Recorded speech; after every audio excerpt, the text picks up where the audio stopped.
Hello, welcome to the Plaid Sheep Oracle. This is an all signs reading for the Taurus full moon. It's happening at about 13 degrees of Taurus. It actually already happened. Usually I record the day before,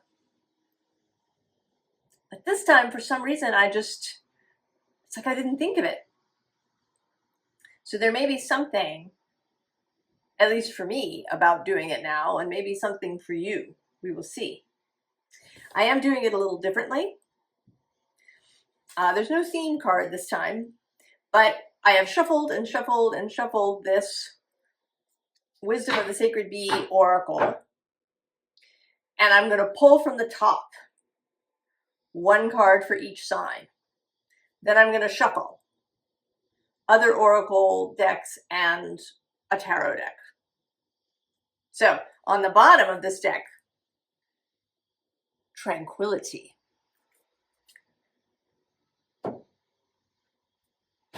So that is where we are. Maybe I'll show you, I've got Mischief on the bottom over here. The Anointed. And Seeds of Love. All very lovely. So, Aries. Dreams, Aries. Dreams. Well, that's lovely.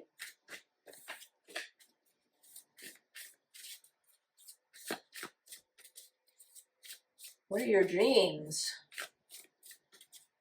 Certainly is a sort of Taurus, Venusian idea.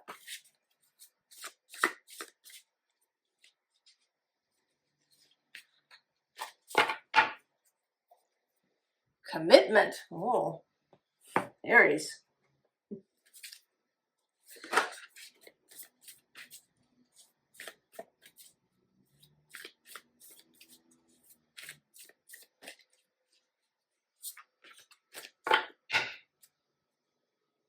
Trust the seasons.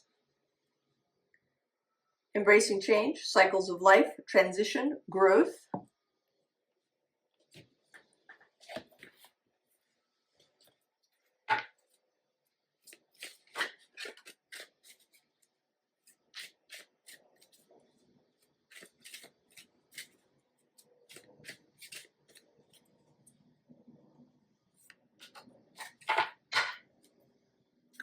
And Sanctuary on the bottom there.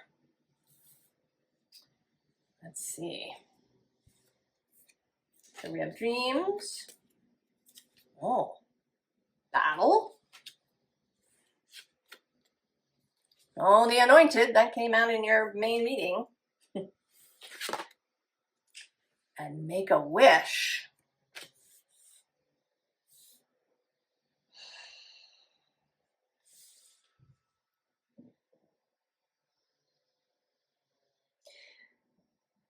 This makes me feel like you're fighting this anointing.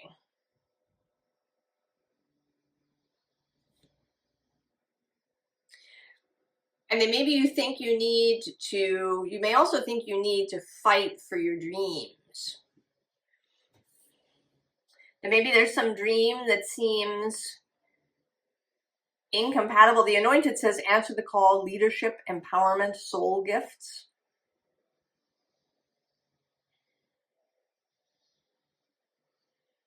It may be that there's some dream that you feel is incompatible in some way with commitment. I don't know, you have a dream to travel the world, or be a artist, having an artist's sort of life where there's no or what we think of as an artist's life, where there's lots of change and there's no solid commitments or responsibilities apart from yourself.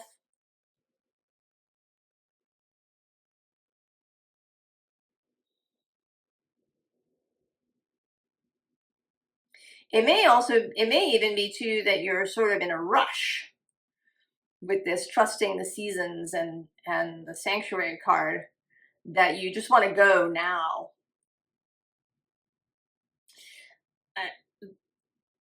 I think there's many ways this might be coming out for all the different Aries or anybody who's watching this meeting. But there's some kind of pushing against.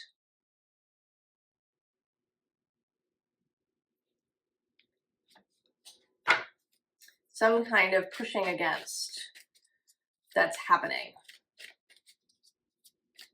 I'm actually seeing at the bottom of that Botanical Dreams deck, which says Sanctuary, I can see the card on the other side of the deck peeking out, and it's boundaries. Something is pushing on your boundaries, or you're pushing back.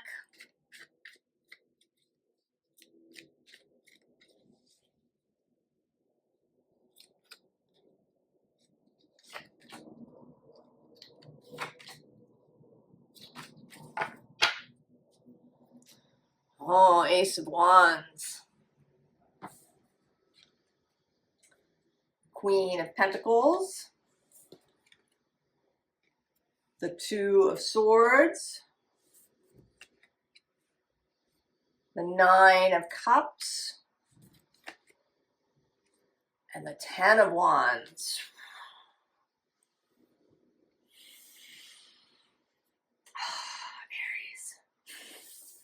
I'm feeling like both this Nine of Cups and even this Ten of Wands, but mostly the Nine of Cups, are staring at this, right? Like will you just choose? Just go. I'm over here waiting to have my wish fulfilled, have all my dreams come true, and you're just...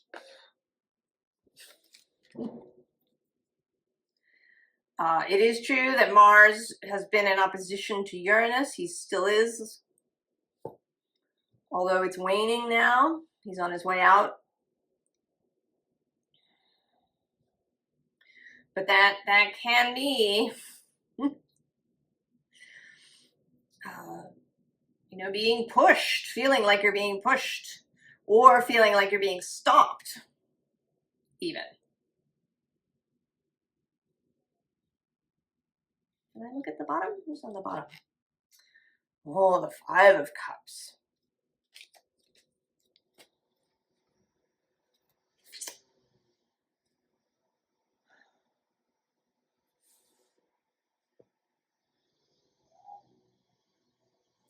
I want to say that the primary advice of this reading is make a wish. To know that your dreams are there, they can happen, and they do not require battle or forcing or some kind of, with this Ten of Wands, massive effort to exist. So if you're feeling either pressed or restrained, and like you need to have a battle, Aries,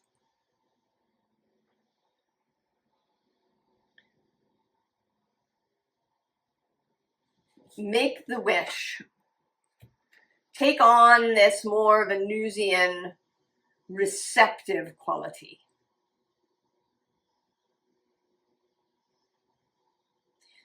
There is not a need to rush forward in order to have what you want. You can take the time to relax, to be at ease, right? This tranquility that may show up for everybody that's here at the bottom of the deck.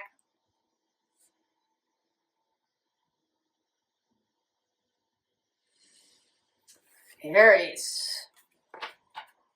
Tough thing. Well, the sun is in your sister sign, your sibling sign, also guided by Mars down in Scorpio.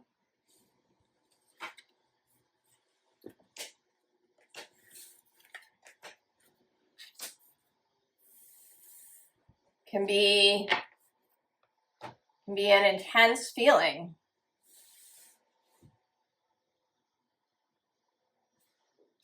All right, Taurus, your card from the top of the deck. Oh, devotion. That's lovely, Taurus.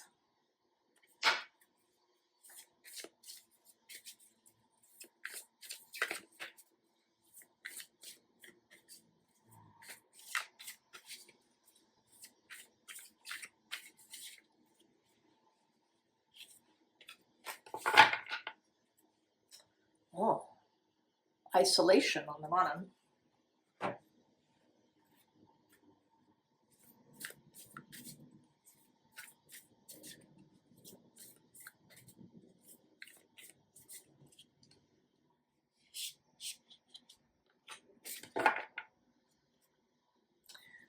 We are nature.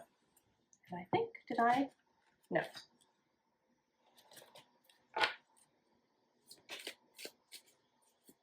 It says becoming grounded, embodiment, living in connection. So going from isolation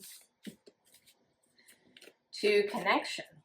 Or maybe isolated in one way and connected in another.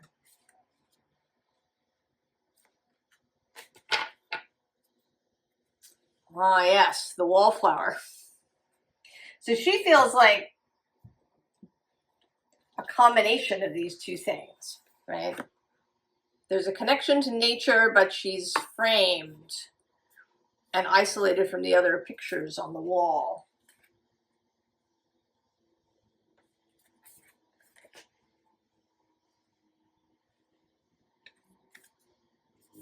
Scavenge. The crowning. Initiation, thresholds, birth, rebirth, a seat at the table. And soul sisters.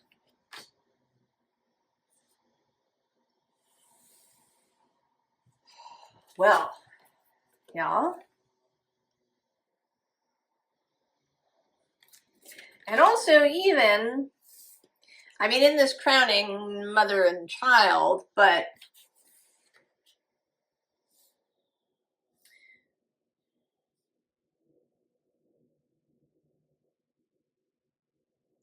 it seems to me that you have been isolated from perhaps the broader collective.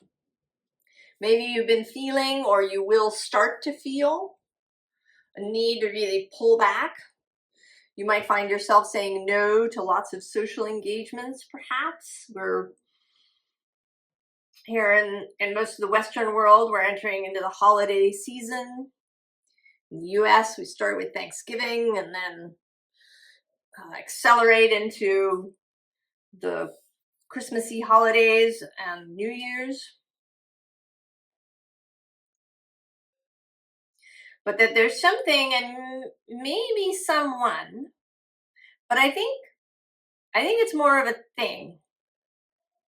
Might be your own spiritual practice, might be some project or work of art, or some learning that you're having, might be a literal child.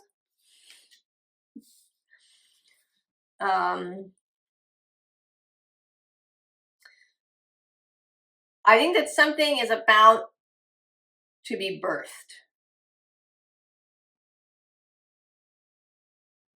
And the advice here seems to be to really focus on that connection. I'm not sure this scavenge card.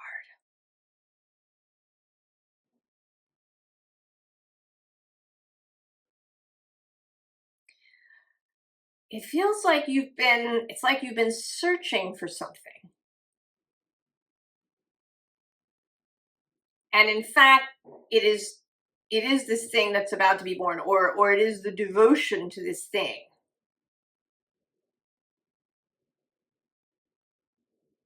Maybe you've been searching for something to be devoted to, or maybe you haven't even realized that what you're missing is the act of devotion to something.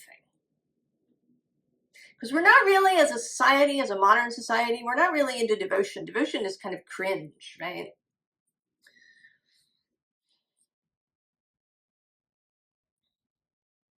Freedom, the freedom to do whatever you want is kind of the ultimate good. And devotion implies that you might not always choose yourself.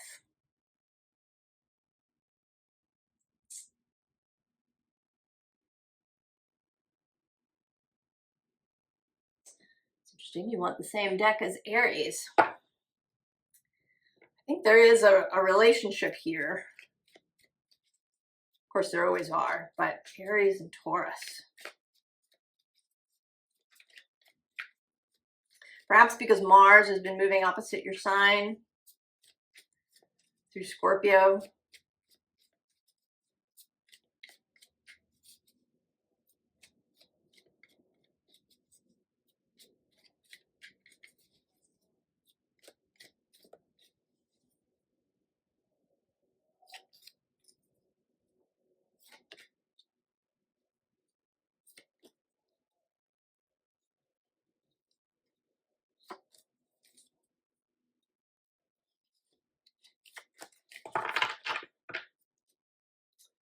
Oh yeah, the Seven of Pentacles, things coming to fruition, things ripening. Who's on the underside? Oh, there, yeah. There's that devotion to the Grail.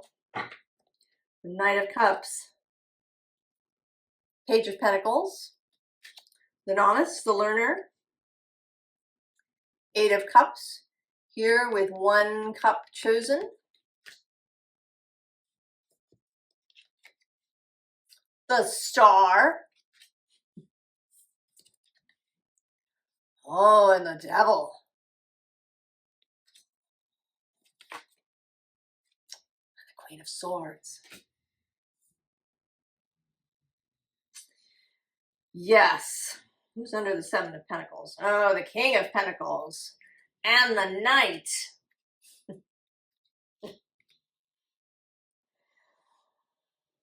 Oh.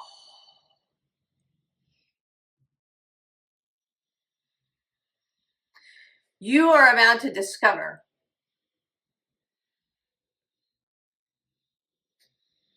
where you want to put your heart.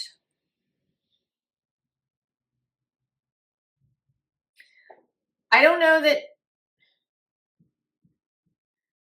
if you didn't know, or maybe you didn't know how important something was. Maybe you thought it was, just a passing interest or something you were curious about. Or maybe it's something you have been doing, but you haven't really given yourself to it.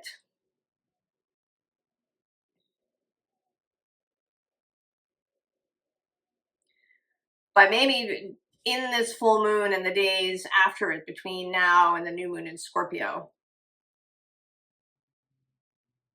this will become really clear. Right? We're going to go from crowning to actual birth. Right? This thing that is your soul sister.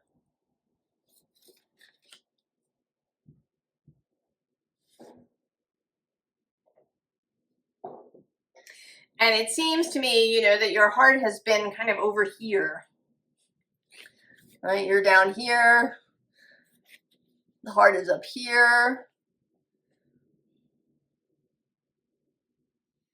But maybe the isolation is a separation from your own heart's desire. Either because you didn't kind of see it at all, maybe, or you didn't see, how significant this thing is.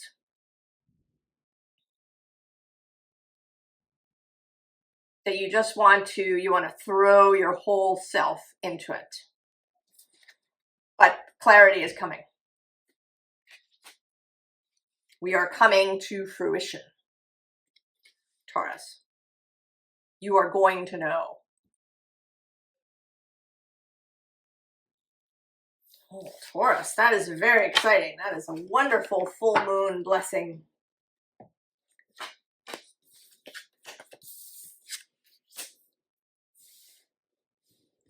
Gemini, your card off the top. Oh, the Prison. Oh.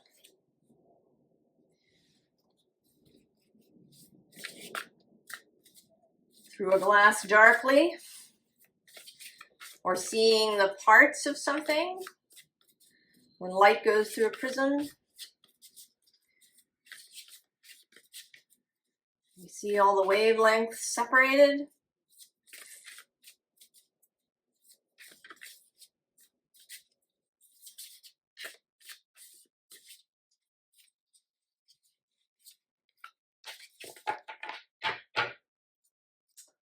Oh, territory, that's very Gemini.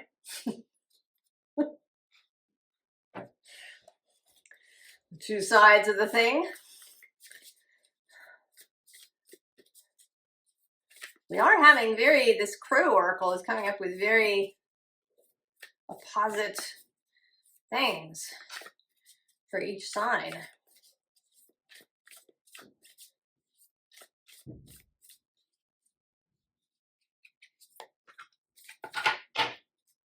Oh, we are nature here. This was there in the Taurus reading. There's also this usual connectivity happening.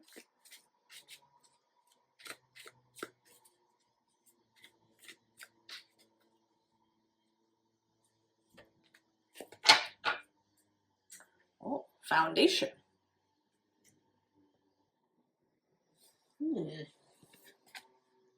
Oh, scavenge. This also in Taurus's reading.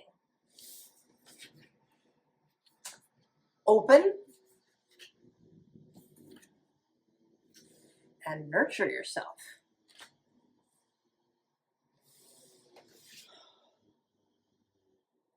Well, this has some things in common with Taurus. There is a sense of searching for something. But with this territory card, oh, and then dominance I'm seeing underneath. Maybe you've been looking in the wrong place.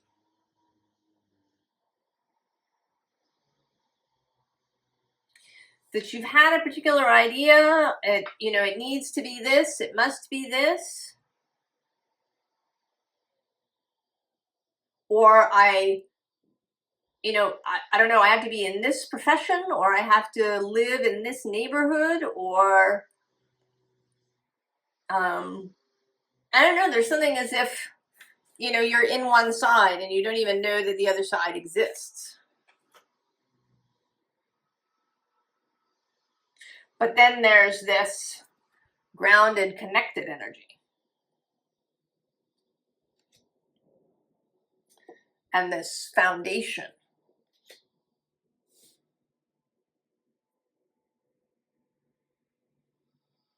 I think that you're closer than you realize. But that it's, I don't know, with the prism, that it's become more complicated maybe than it needs to be. That rather than just a straight white light, it's been broken up and you've been trying to follow the different colors.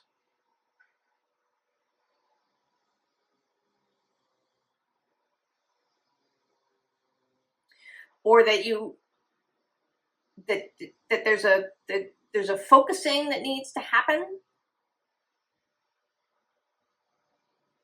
I mean, the open card says, say yes, expand through the extremes, trust life. And then in this nurture yourself card, she doesn't really seem to be looking at what she's doing. I think that if there was going to be, I didn't pull a theme card, but if there was going to be a theme card, it might be devotion, maybe a kind of Vesta energy, that wants to come through this. And Taurus is certainly an energy that can absolutely devote itself to something. This fixed earth energy. So it makes sense that a full moon in Taurus might be calling on people to become committed, to throw themselves into something, to let something be absorbing, to let something, you know, take a good, maybe all of their attention.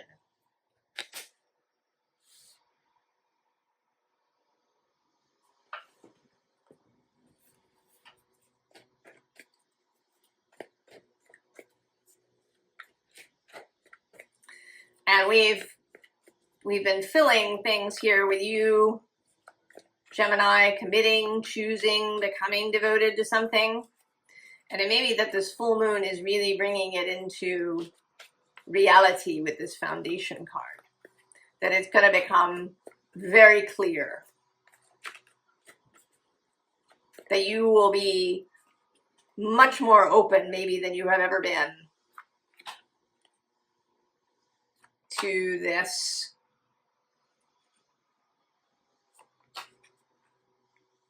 to embracing a little bit of a fixed energy.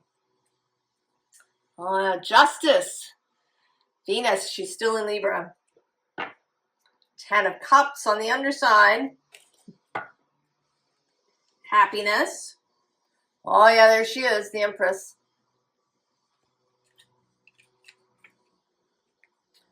The 8 of Pentacles. That devotion. And I like this card because the art that she's making is in communication with her. It's reciprocal. Oh yeah, the 4 of Pentacles. And the King of Cups.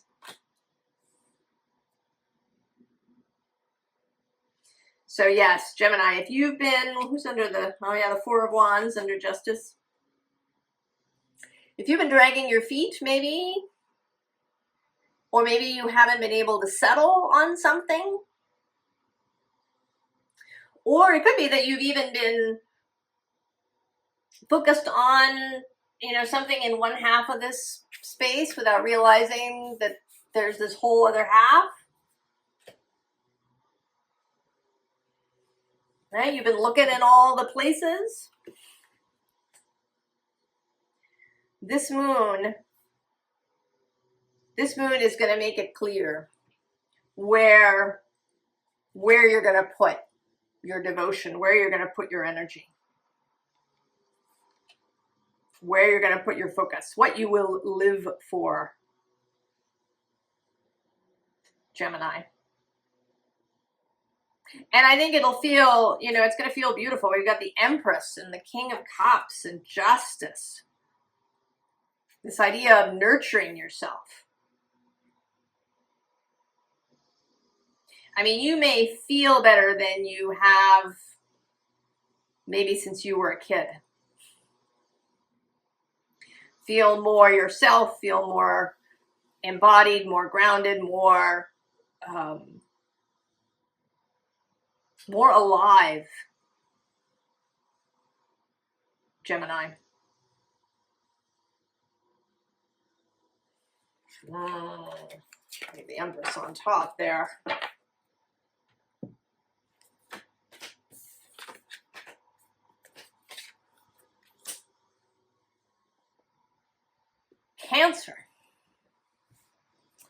Cancer. Oh. Optimism. Very nice. Very nice, Cancer. Well, all right. This moon is sextile. That's a solid working partnership. Complementary skills.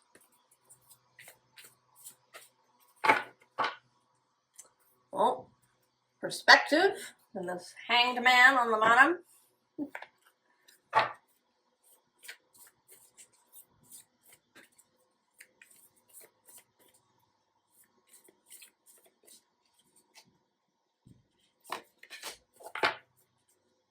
Oh, the return. A new story. You decide. Alignment. It's coming together.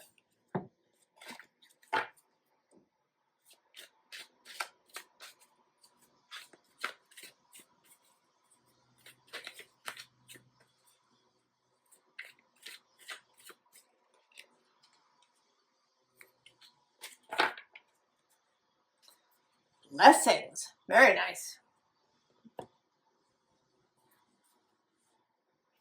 Oh, dominance. That peaked out in Gemini. The anointed. Answer the call. Leadership, empowerment, soul gifts. And meditation. Cancer.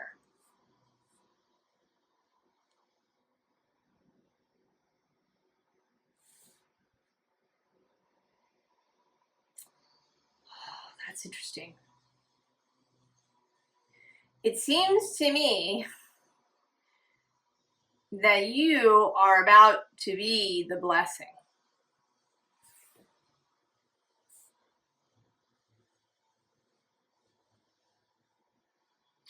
That you're being sent here with this anointed idea to be a kind of blessing of optimism to people. That the optimism that you are cultivating and having for yourself is here to be spread. And that you're going to spread it. Right? You're going to spread this perspective that you have about life. Who's under there? Oh, yeah, protection. This egg. You know, I think of the return with the new beginning, but also a return after a trip to the underworld. And here, you know, filled with flowers. You know, that you are actually this little bird. And that this person here is someone who maybe is feeling badly. We have tangled thoughts under that. There might even be some particular person. And even this meditation card feels like somebody who has their back to you. Somebody who maybe, it's kind of a Four of Cups feeling thing here. I mean, there might even be somebody, you know, maybe they don't want your help. Maybe they are resistant to the idea that feeling good and being optimistic is useful to the whole world. Maybe they feel like they have to be angry and outraged and they need to do things and have a battle. And you're over all that. You know, maybe you've seen that just doesn't work. That living in anger and fear and resentment and bitterness doesn't really help anybody.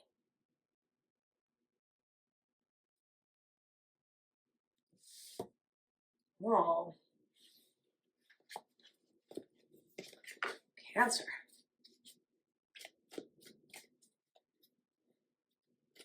Becoming a blessing. Kind of taking this, you know, Venus, Taurus. She's in Libra at home at the moment. This Venus in the mind. And taking that out into the world, Cancer. And really feeling good about it. Maybe understanding kind of how to do it without, you know, irritating people. Right? Without being the annoying, cheerful person.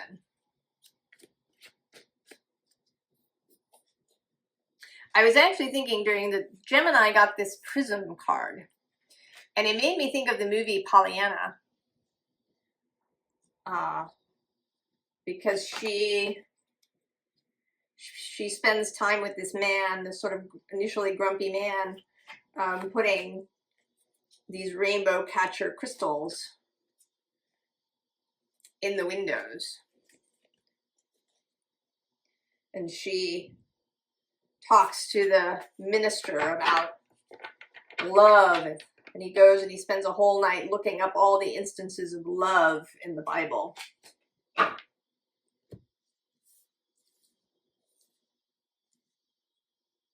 And that some people find Pollyanna very annoying. And I imagine that if she was around today, she would be considered very cringe, Pollyanna. But that you may be getting to a point where you don't care at all. That you're going to move through the world like nobody's watching and judging whether or not you're cringe or gullible or, you know, sappy or whatever other adjective you want to use. You really don't care because you know. Yeah, see, you've got the dreamer here. You've got this 10 of Pentacles where somebody's climbing out of the restricted arrangement. Surprise date. There you are, showing up as somebody's blessing. 3 of Wands, certainly optimism. 4 of Swords. Considering, quiet. Oh yeah, the Mother. Cancer.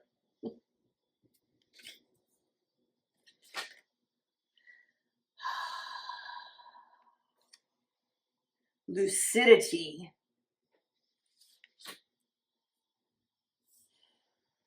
Clarity.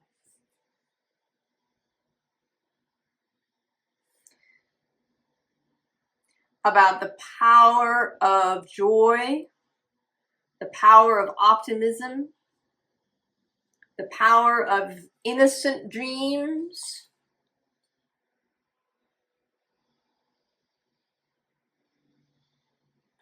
Maybe also the power of just being there.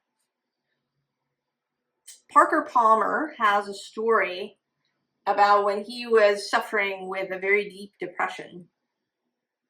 A friend of his would come to his house and he wouldn't talk or ask questions or anything. He would just rub Parker's feet. It's just this little foot massage that he would give. And how wonderful that was. It wasn't, you know, it wasn't demanding. It wasn't, you know, get out of bed and go and take a walk. And it was just presence. Right? Presence.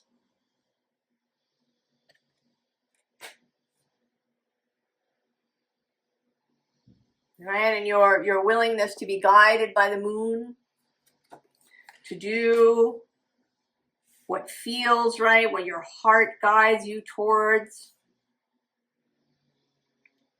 You may even find that you develop a really good sense of other people's moons. The moon in your chart is an indicator of those things that make you feel safe and comfortable. You know, the Taurus moon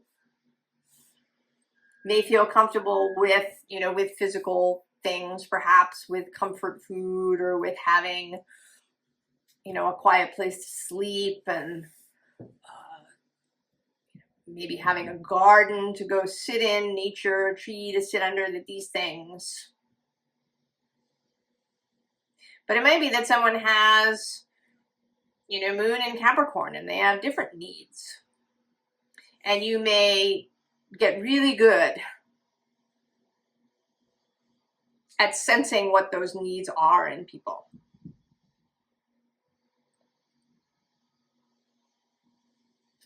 Cancer, it's beautiful.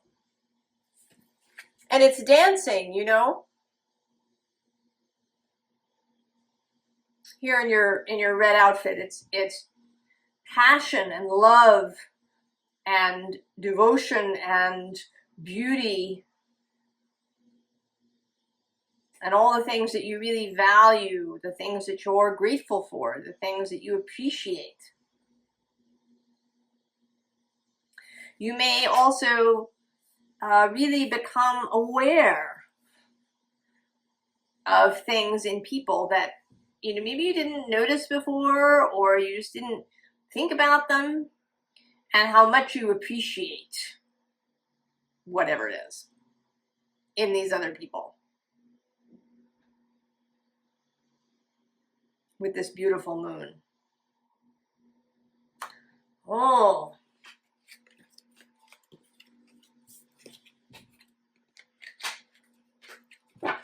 Cancer, that's lovely.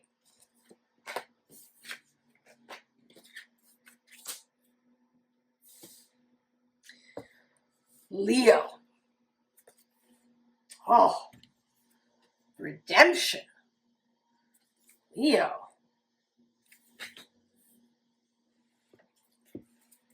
Huh. Well, this moon squares you.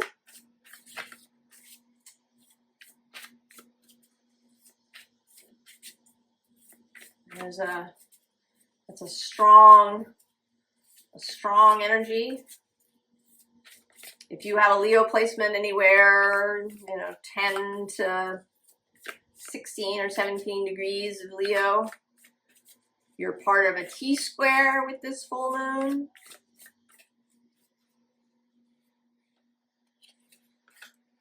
It's a strong energy. Oh, direction.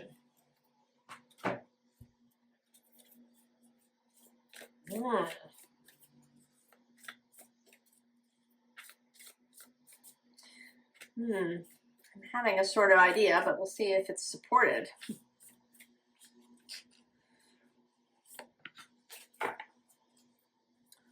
The Thorn. Protection, boundaries, clear communication.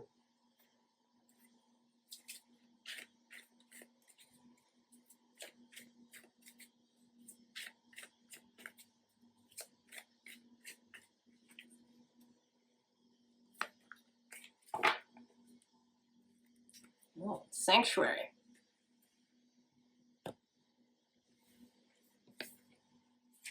Anomaly. The child within. Inner mother, innocence, gentleness, tenderness. Foundation.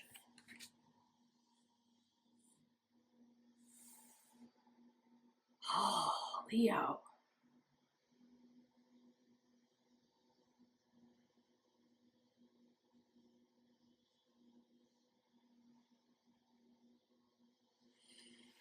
I think you're about to make a radical left turn. Or maybe you're already in process.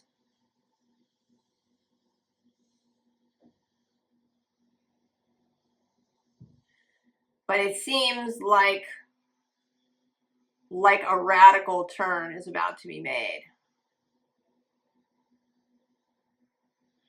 That there's a change in direction coming.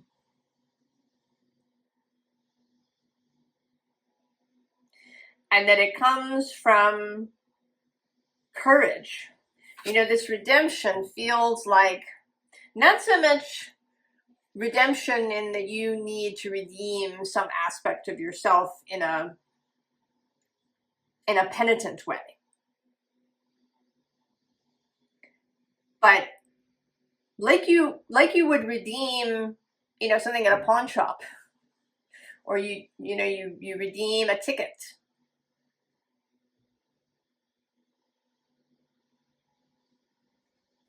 You're redeeming something that you put in storage.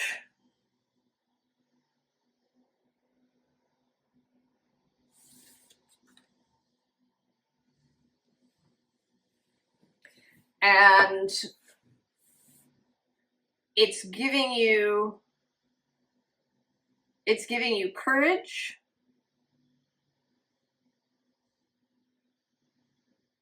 You know, it may be something that was a dream when you were young. It may even be some aspect of yourself that was on full display when you were a child, but you put it away.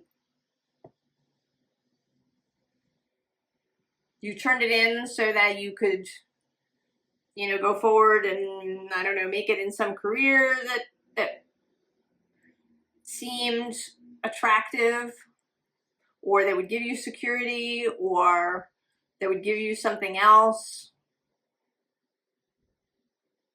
And now I think you're going to radically change direction.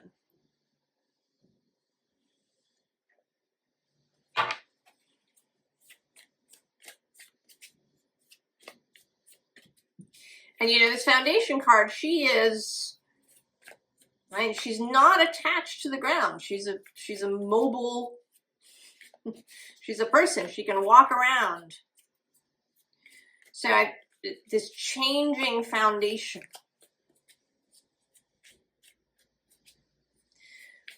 Taurus and Venus can speak to our values, what we value, particularly in life, the physical world, what we have around us, the environment that we spend our time in. With this anomaly card, you may be done with wherever you are.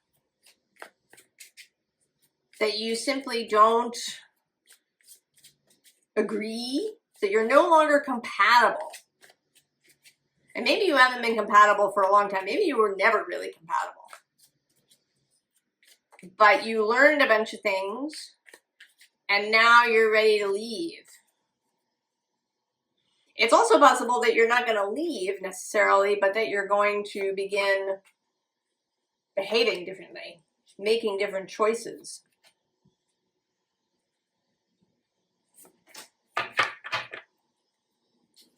Oh, 8 of Wands. Fast incoming energy. Who's on the underside? Strength. There you are. There you are underneath, ready to come out. 4 of Pentacles. Knight of Pentacles. Page of Pentacles. Yeah. 4 of Cups.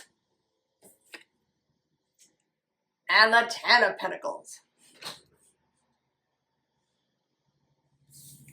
So you were sitting here, wherever it was, not moving perhaps for a long time. And then this Knight of Pentacles energy showed up. Now that might be this moon. Or it might be, you know, not the moon necessarily itself, but things that show up around this moon. Taurusy, Venusian kinds of things.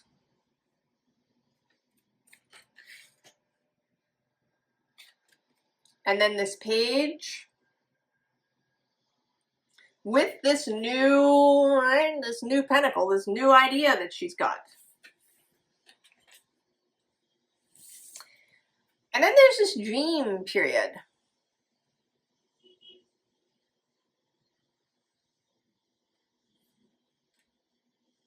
And this, you know, this willingness to kind of say, screw it, you know, I'm leaving. Whatever it is, right? I'm going to take this left turn. I'm going to be the anomaly.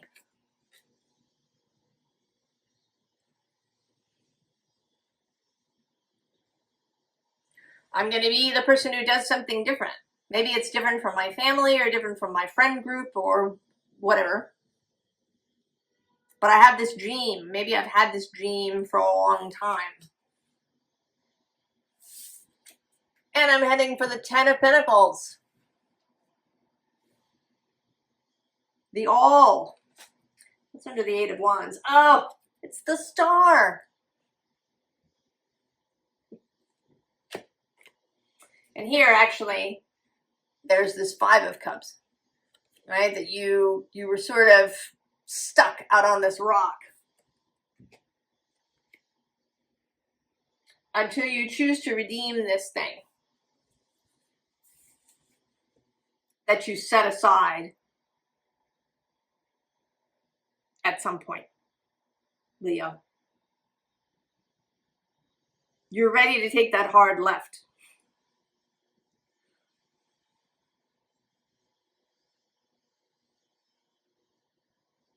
You have the courage and the strength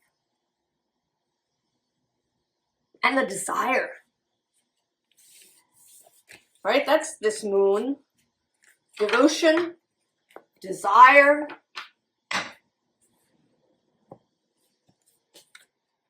strength,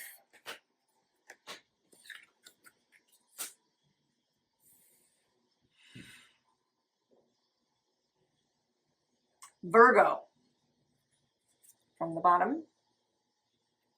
Innovation, Virgo. Very interesting. Innovation. Well, this moon is trine your sign. There will be a meeting of Venus and Mercury a little bit later this month. She is Taurus's planet.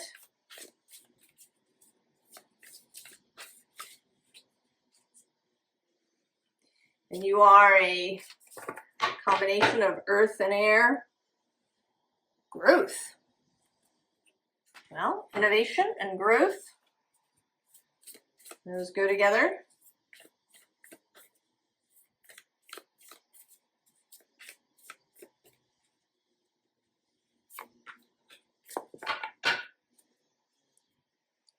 After the rain. Silver lining, relief, hope, mercy. It's over. Acceptance.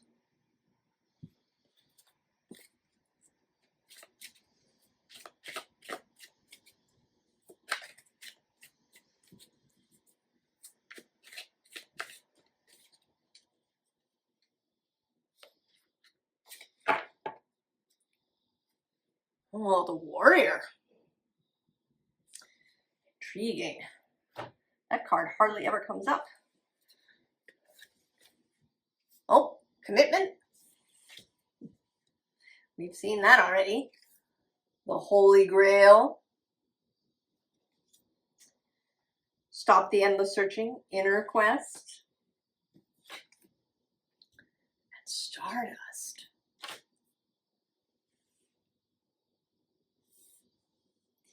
Well, this seems like you are feeling really good. The rain has stopped. Everything has that fresh smell, fresh green smell that you get after the rain. The birds are singing. There is a kind of spring, early summer vibe here, even though in the northern hemisphere we're entering into fall and winter. This, she seems like she's dancing.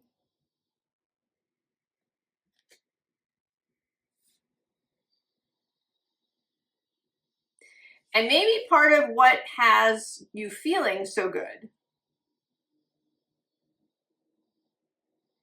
is that you feel like you know where to go.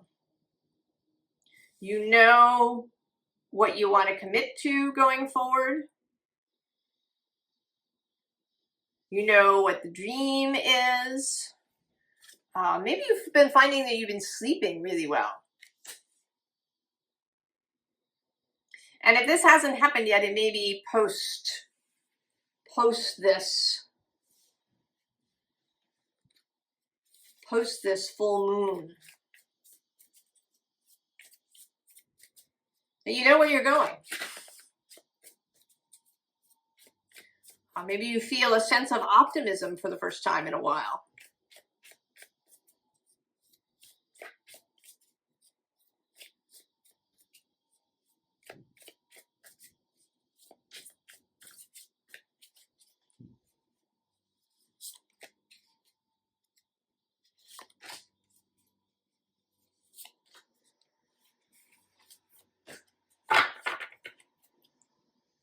Oh, yeah, there's the World.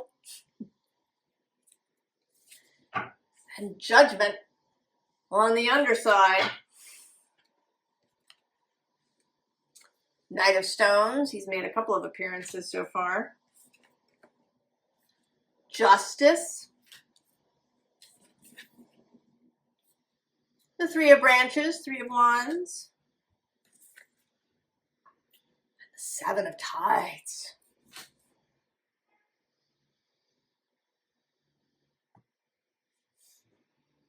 Yes, you now know where you're going. The world has opened.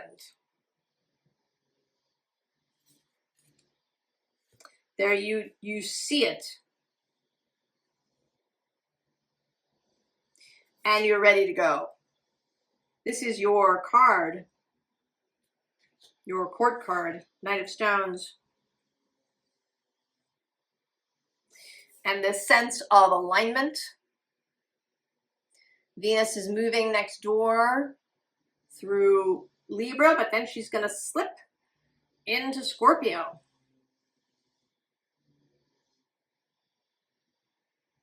And that's a real working relationship, you and Scorpio. This optimism of the Three of Branches. And I think an excitement about what's coming next. You know, it may be that in addition to knowing where you're going to go, that you also feel confident. You feel excited. There's no sense of trepidation or over caution. You're excited. You have this feeling of the warrior setting out, going out on the open sea, even if it's a little stormy.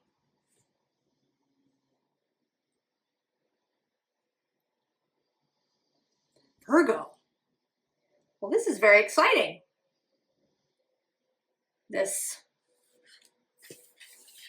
know where you're going. Come and tell us where you're going.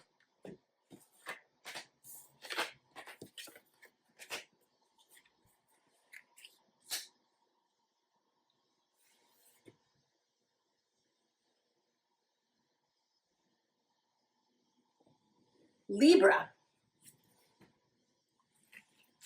Passion. Very nice. Passion. Oh, it's over here. Passion.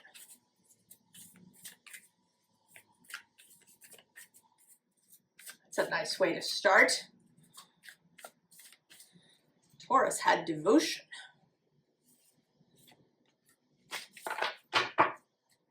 Oh, mischief.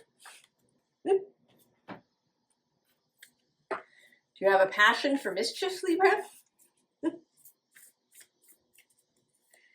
That you might be willing to let loose?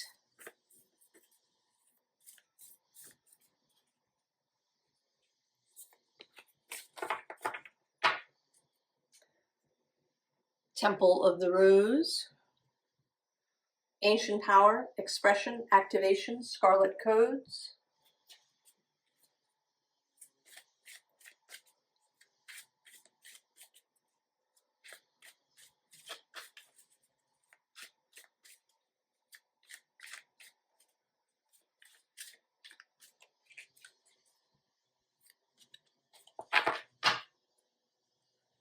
Eagerness. Well, that goes with passion.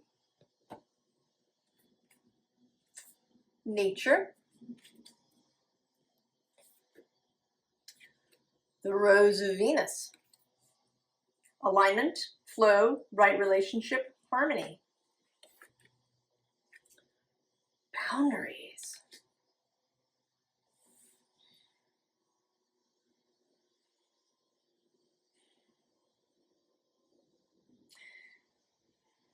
I want to say that you're going somewhere, Libra.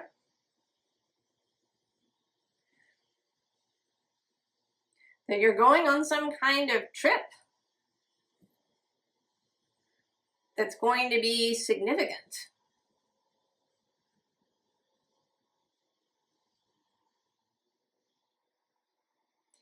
And I almost, with this mischief, Oh, look at that balance. There you are right below. Is that this trip will be a kind of healing thing. I mean, maybe it will be to a literal temple. I don't want to call it a pilgrimage. It isn't that.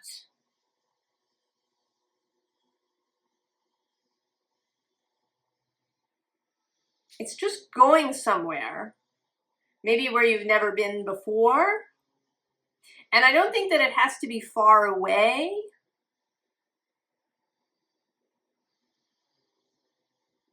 It might even be that you're going to do something that you've never done before. Something that fills you with this eagerness. I've shuffled this deck a bunch of times. These two cards have been sticking together like glue. Eagerness and rise up.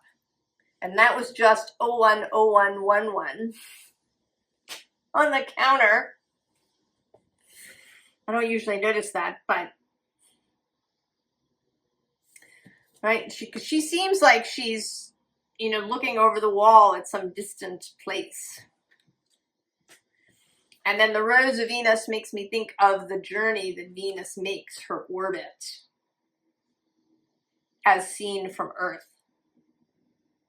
It may be that it's somewhere in nature, that you're going to take a trip to some rural or very wild place.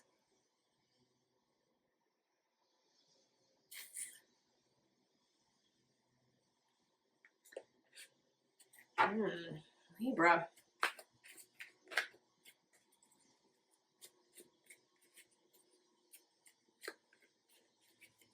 I'm also considering that maybe something that's coming up is creating a garden.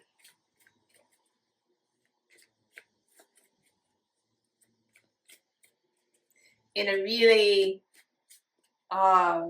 planned kind of way, you know, getting seed catalogs and really planning the garden, maybe, you know, getting a greenhouse.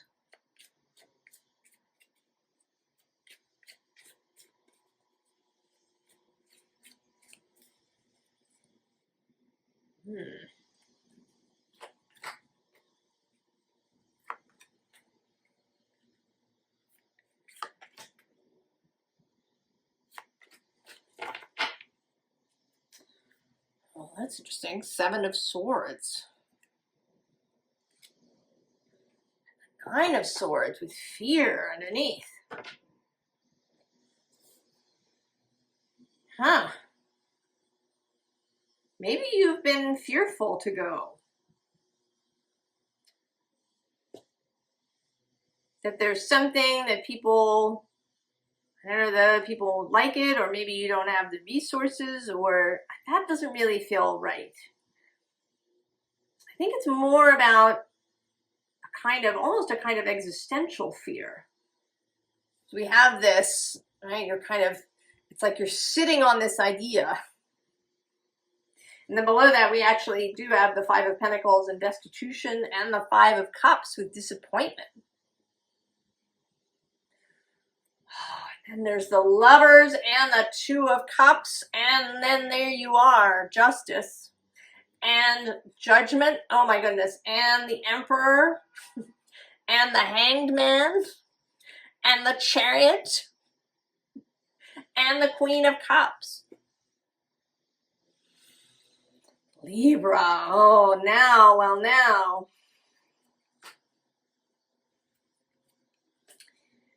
Now I'm thinking that what this journey is or could be, one of the possibilities is that this is a journey of love with another person. That this passion is for another person. Right? This Rose of Venus does have these 2 people up here.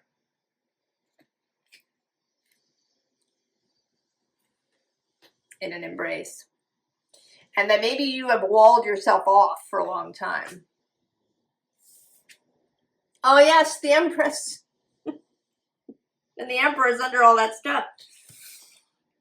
Oh, and the Knight of Cups. And beginnings. The Fool. Oh, and the Six of Pentacles. Libra. I mean, it is absolutely going for what you love. There is a move that's going to be made here. Either it's to a place, or it might be to a profession, to some sort of work, or it's a life, having a particular kind of life, or it's a person.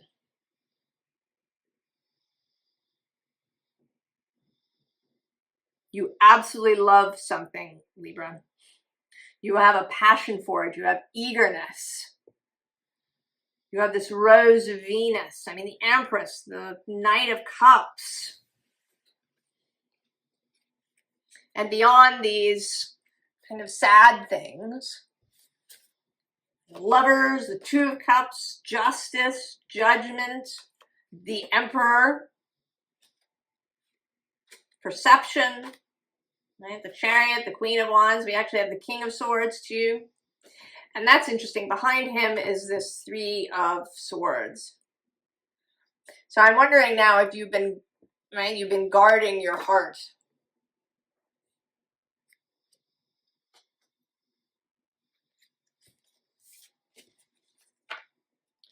From disappointment.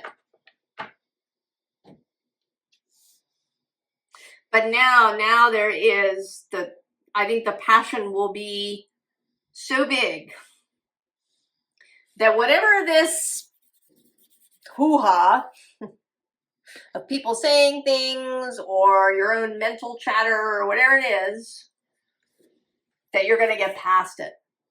And actually below this I'm seeing right now is risk. You're going to be willing to take the risk, Libra, to receive.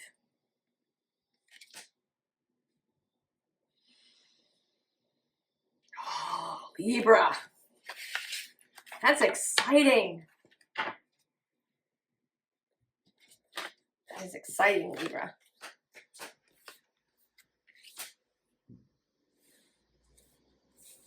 Scorpio, where the sun is.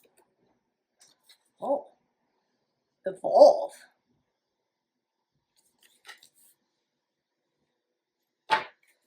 Well, you like that, Scorpio.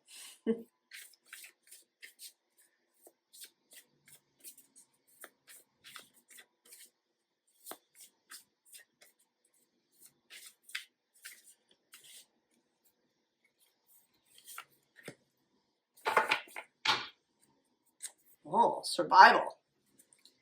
Evolving out of survival mode, perhaps.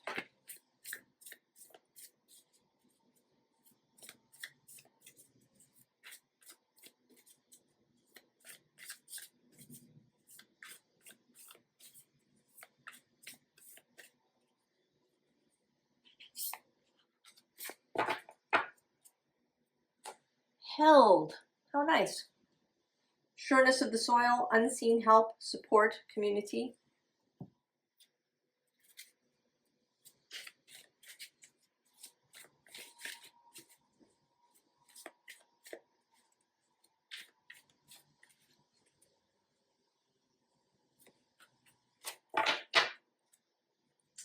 Oh, sanctuary. That's come up several times now.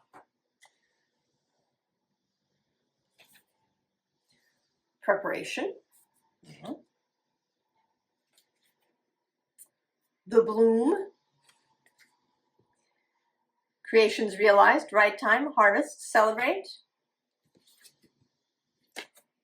Soulmates.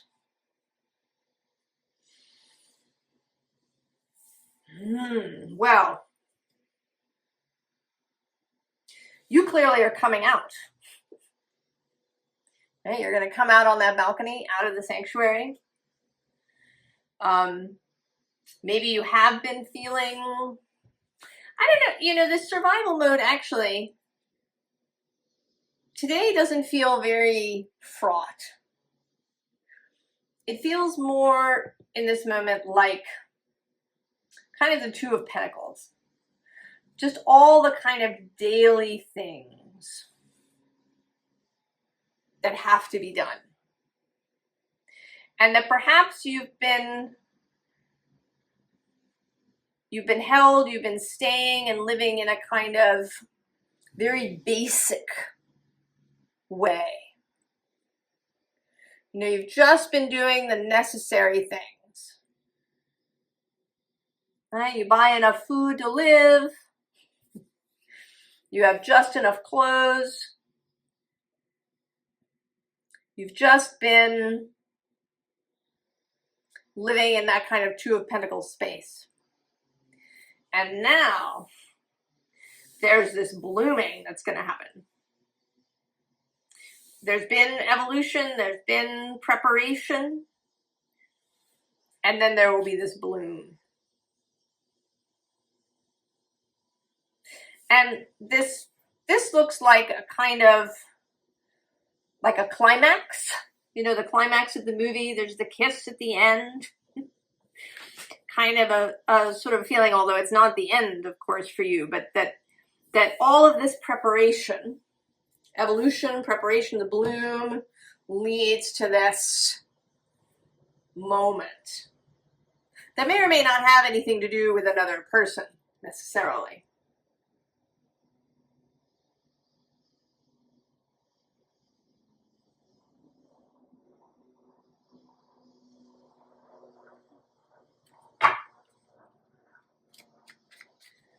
Third time out this deck.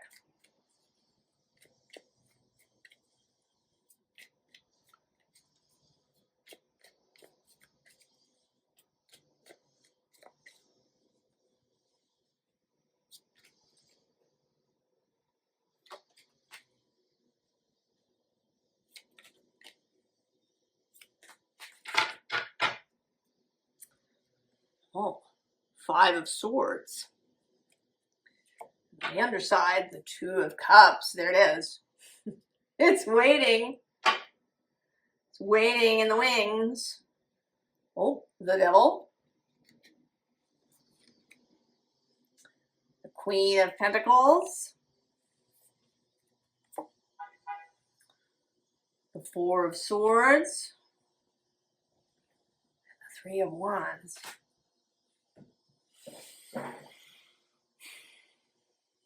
You know, even this Devil feels like part of this preparation.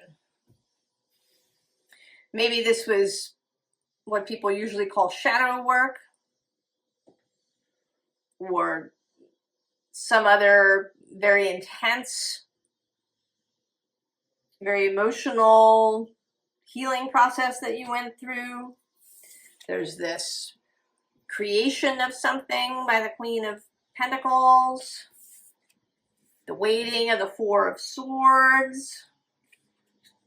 I mean, we actually, interestingly, have everything but Cups, which is the water sign. We have Pentacles, Swords, and the Three of Wands.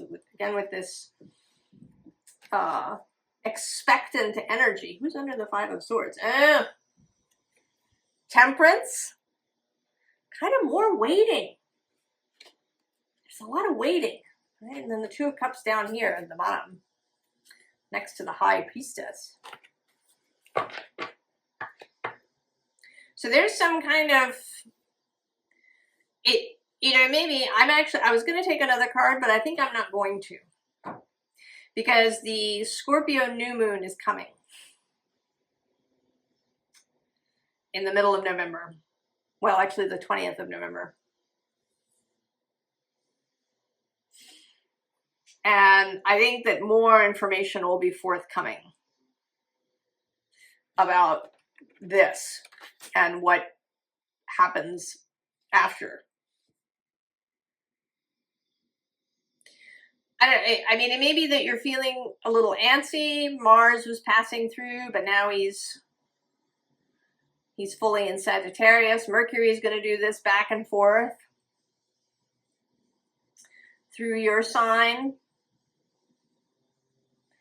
So there may be this, right, that you're in this preparation phase.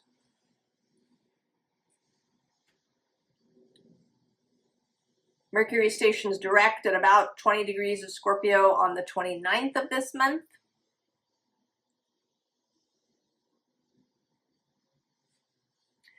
So if you have been feeling antsy, I think you're right on track,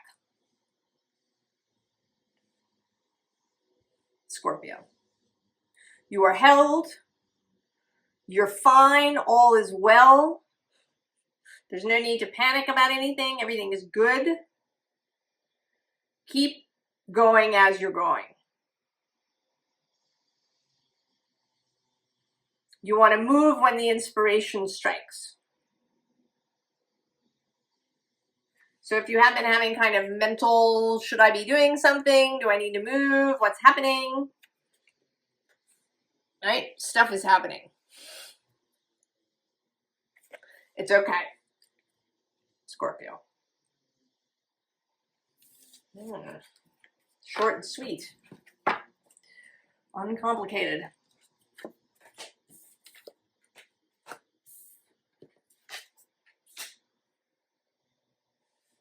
Sagittarius. Card for you. Manna from heaven. How nice. Sagittarius.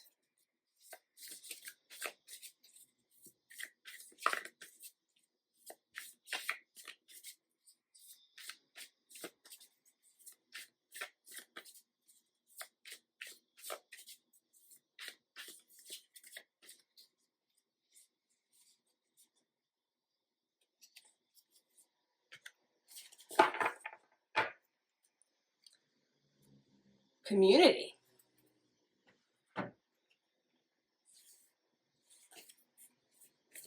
Huh?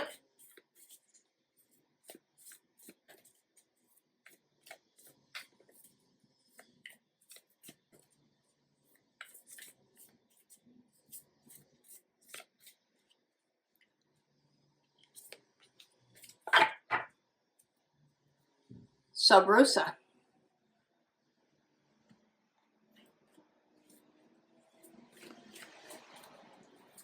Hidden in plain sight. Mysteries. Learning and teaching.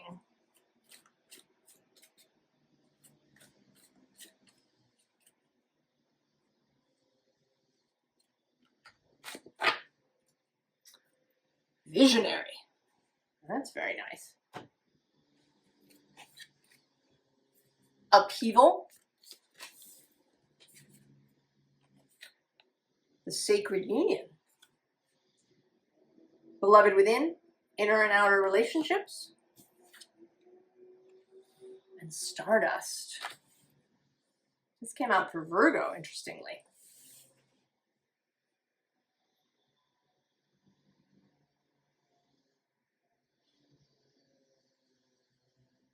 What this feels like is that somebody is moving towards you, Sagittarius. They are not visible yet, but they are a visionary sort of person. They have ideas. And when they arrive, there's going to be kind of there's going to be mixed emotions. There is this sort of manna from heaven and sacred union idea, but there's also going to be upheaval.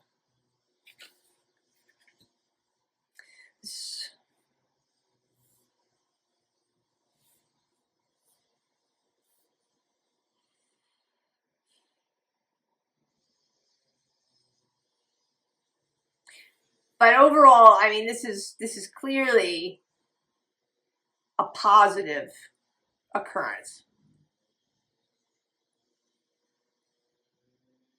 Right? The sacred union, this sense of a dream,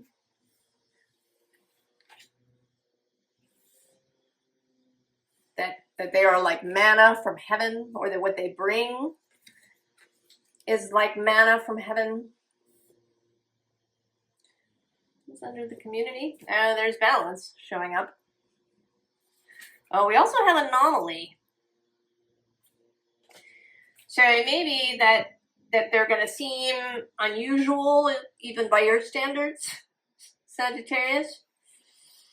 Who's under Sub Rosa? Oh, we are nature. They may be sort of unworldly, perhaps, or you know, maybe they're not in technology, you know, no social media, none of that stuff.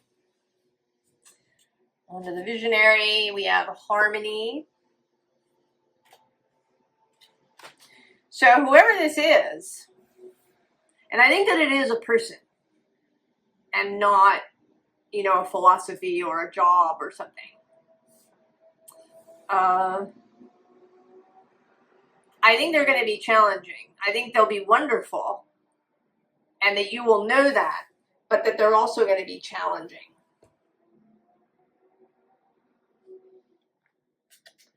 Oh yeah, see, we're taking the tarot deck that is very unusual. It runs backwards with the World card coming at number 1.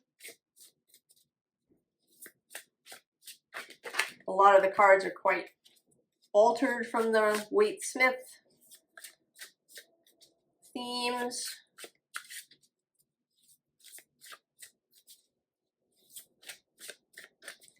Unusual.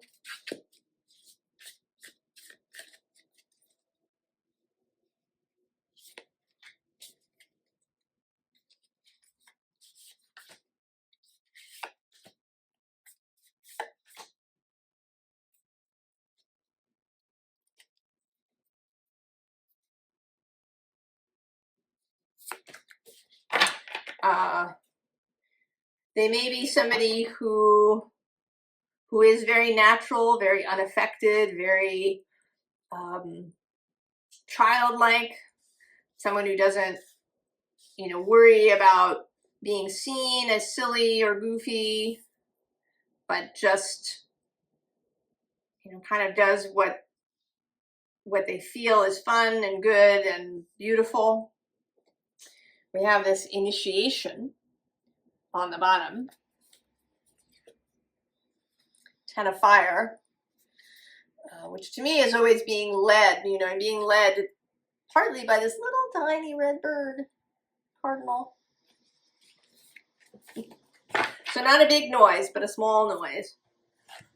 And the initiation, you know, while it is, you know, she wants to go on this journey, she's all about it, but, you know, the foxes are getting in her luggage and the badgers stolen her boot and things are going on here. But right below that, we have love. Sagittarius. Goddess of Earth. The moon. Showing up actually for the first time. 5 of air. Goddess of fire. And the priestess. Well, I'm going to say that this person, I don't know that this person is a love interest. It could be. But that isn't kind of the primary way they appear. It's more like they are a kind of inspiring energy. You know, they come in this way that is unexpected, that is unusual. They don't fit. They could never have an Instagram feed or a TikTok channel. It just doesn't, it wouldn't even interest them.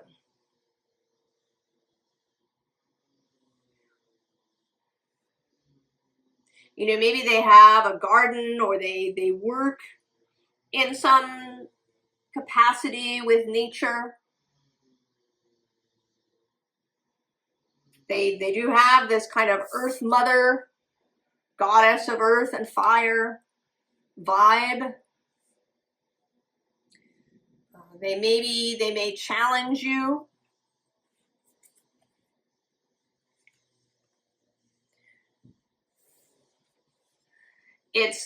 I'm seeing it now as sort of related to your long reading, which I actually recorded yesterday and I didn't post, but now I'm wondering if I should just post along with this reading and not force you to wait until tomorrow. If you see this reading today when I post it, that they may have something to do with what's happening in that reading. Right? There's a challenge, there's a call. You know, she always seems to me like she's going to bang the gong of the moon.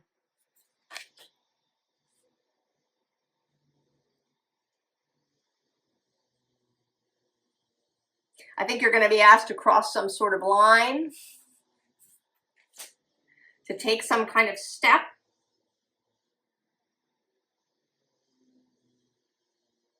It is an initiation that comes through this person who may challenge a whole set of your beliefs about who you are and how you want to live and how you think society should be and all kinds of things.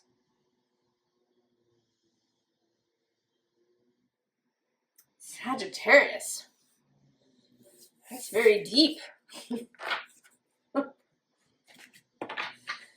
I don't know where it's going to go for you. We're going to see. When we get to that Scorpio new moon, that's a hot energy.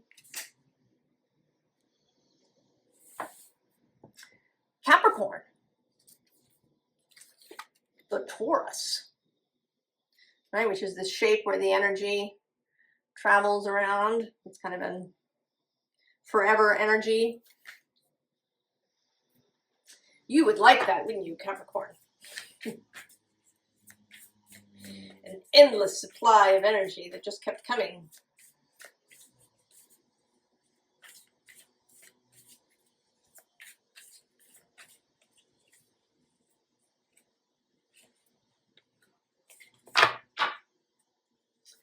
Oh, preparation.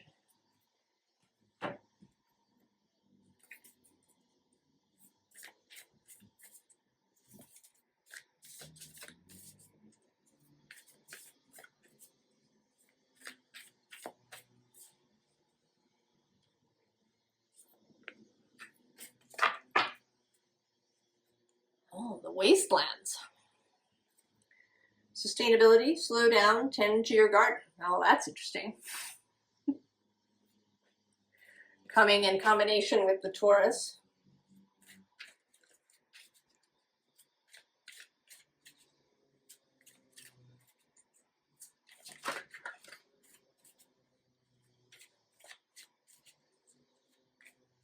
You've been burning the candle at both ends, Taurus. Floating world, maybe you have. Routine. Oh, the crowning. Initiation, thresholds, birth, rebirth, a seat at the table. Oh, rise up.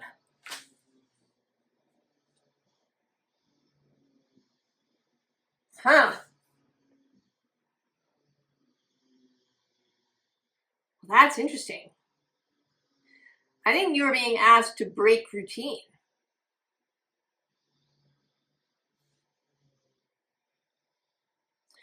To do something completely different in some way. That you've kind of been running, doing the routine. But now, and I think that was fine. I don't think that there was anything wrong with that. I think that maybe that was part of this preparation. It's got a little bit, Scorpio has a little bit of this energy of you know, tending to the kind of daily sort of Two of Pentacles things while other stuff was going on. Right? That there was some sort of gestation happening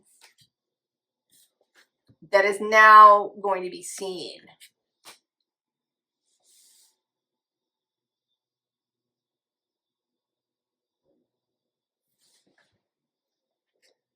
Capricorn.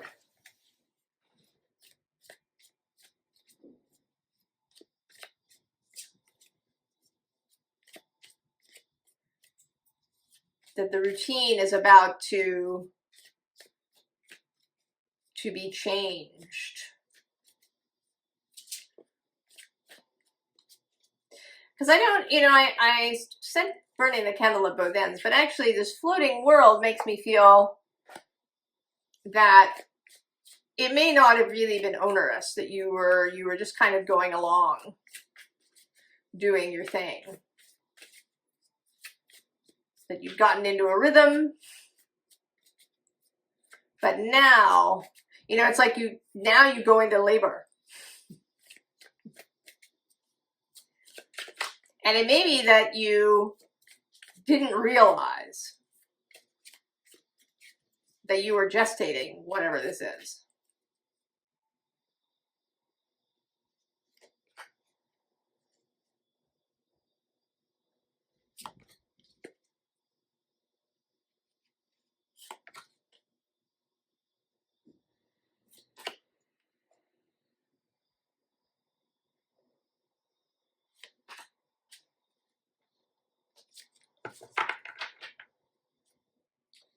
Oh, Nine of Swords on the bottom.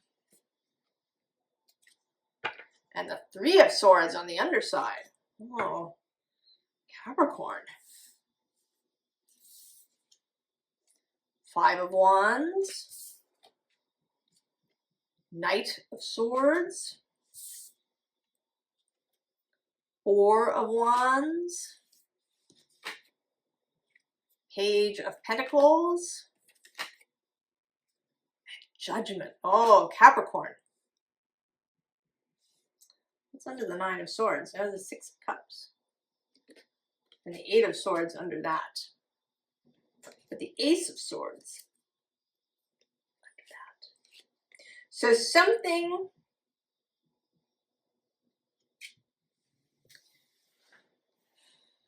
I don't know, with this Nine of Swords, I feel like maybe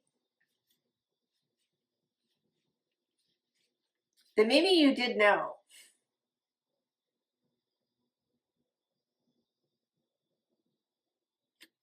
You know, that this is kind of a self-protective pose.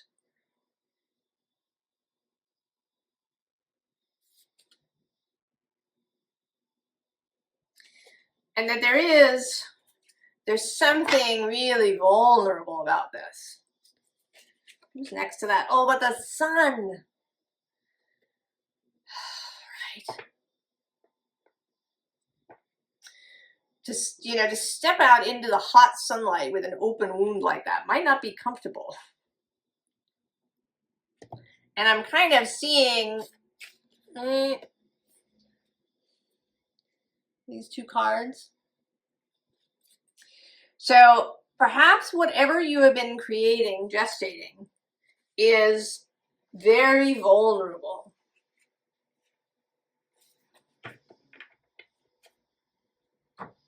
That it feels very precious. It feels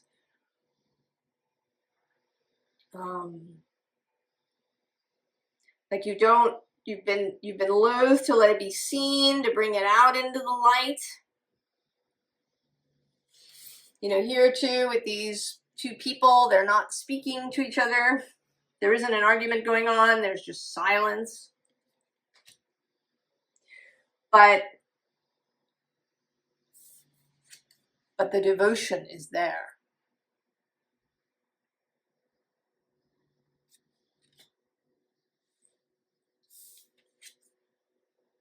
The receiving of inspiration is there. The crafting is there.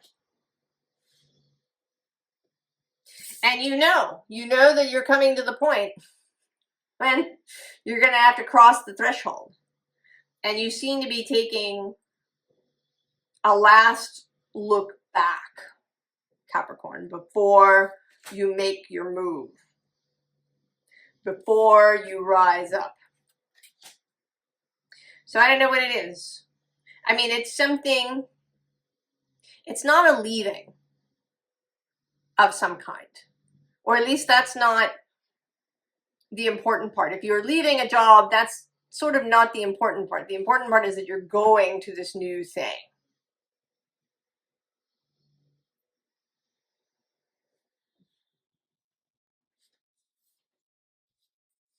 You know, maybe you're hanging out your own shingle, starting your own business, your own practice.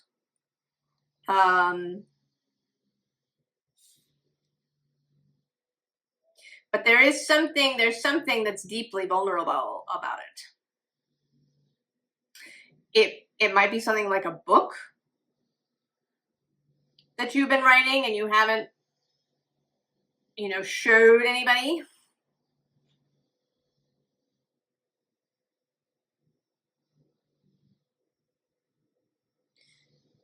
There's something that's ready. It's getting ready to be seen. You are getting ready to cross the threshold of seeing, not seeing, of people knowing, and now you're entering this whole other world. And it may be that you've been a bit reluctant, but I think that this moon, which is trine your sign, will be really beautiful and make you feel more comfortable, more protected, more held, able to rise up.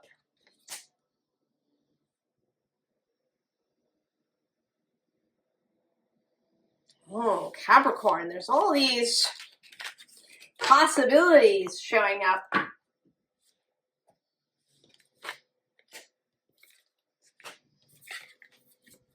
For people, new plans, new ideas. Aquarius, the soul journey. Well, we have been talking about all of your water, Aquarius. Oh, why did I put that there? Getting ahead of myself. The soul journey.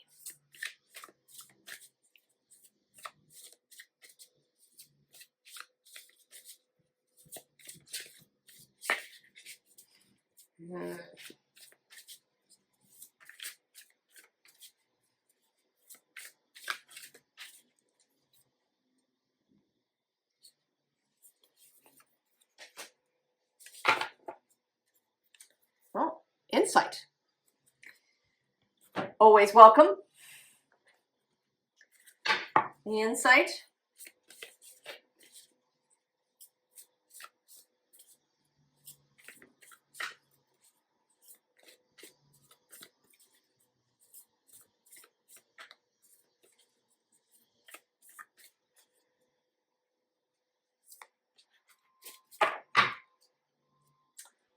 Mother Rose. Returning to each other, compassion, humanity.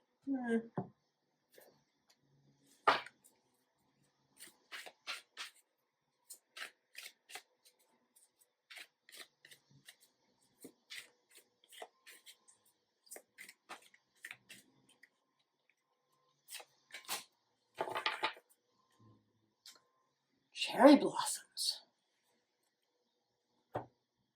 Oh, Aquarius. Observation. The grandmothers. This peeked out a couple of times. Remember your roots. Perspective. Trust the weavings. We've had mother and grandmother. And wisdom.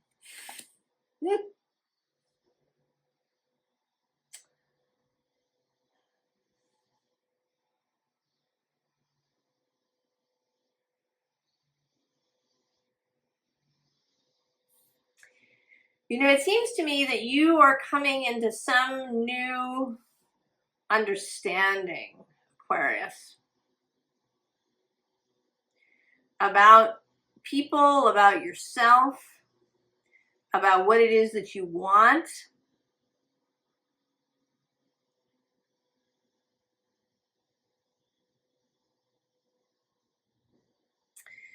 That you've taken the time to really to observe, to see.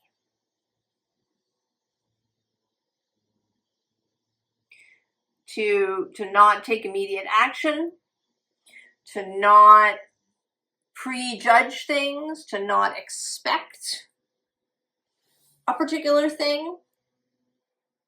You've been doing your best to be I don't want to say impartial, but unexpectant. If you were doing an experiment and you went in with a very particular expectation, you could, I mean, in a quantum way, you might skew the experiment in a particular direction. But also, you know, you might be really disappointed, or you might miss things.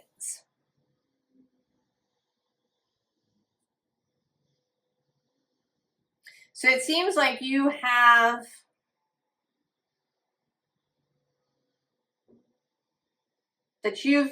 been maturing in your mind, coming more into that King of Swords archetype that is yours. What's under the inside? Oh, see, curiosity. And beyond that is illusion. So getting better at discerning what is an illusion and what is real.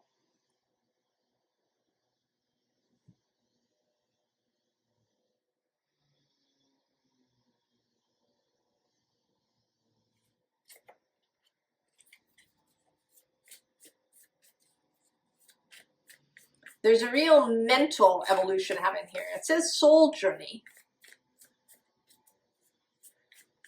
And it may be that you're becoming much more integrated. That you're not, you know, mind, body, spirit, soul. That there's a wholeness to you.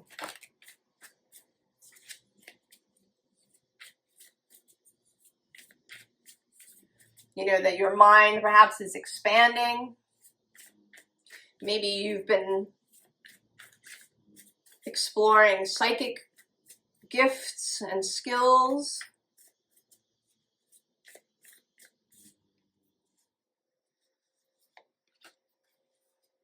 I mean, maybe you've even been seeing with the grandmother's wisdom in things from the past. We certainly have a tendency in the modern world to kind of throw away things. You know, we get something new and then we just shut the door on what was ever in the past. Oh, Knight of Stones, that's I think his third or fourth. And Queen of Stones on the underside.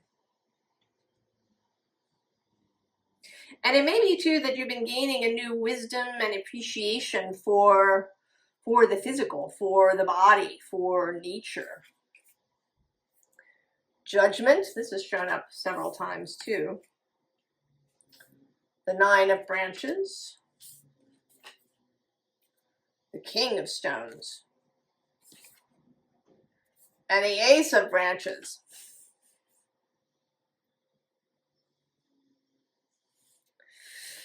Indeed, Aquarius. Coming into power in the physical world. I don't believe that we came here to this earth as souls with the idea that we were going to transcend our physicality. That we might play with it, that we would enjoy the interplay of matter and energy. but that we would really enjoy the physical aspects of the world and of life, rather than trying to undo them or change them or transcend them. And it may be that you have come to the same conclusion yourself, and that you've been finding yourself really comfortable in the physical world. And that now, from this place of solidity and stability and wealth, perhaps, there's this Ace of Branches, Ace of Wands. There's a readiness now. We aren't quite ready to move. That might happen at the Scorpio new moon, which squares your sign as well. This moon is squaring your sign, challenging you perhaps around physical things.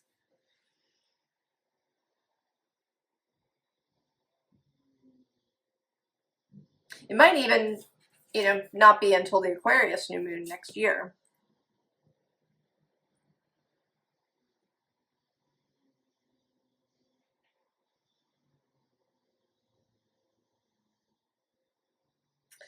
Aquarius.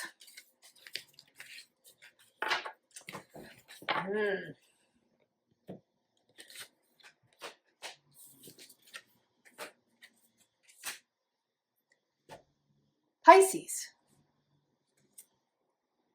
Oh, connection. That's a very nice card to have. There has been some things through here about connections, relationships, new relationships coming in, new relationships with the self.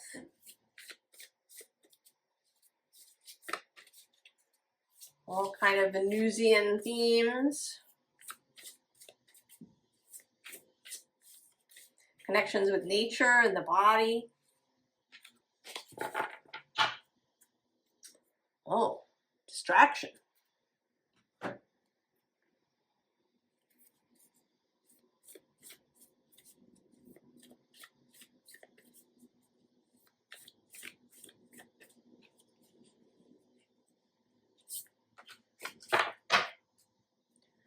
The Thorn. This came out in Leo's reading, interestingly, in that same spot.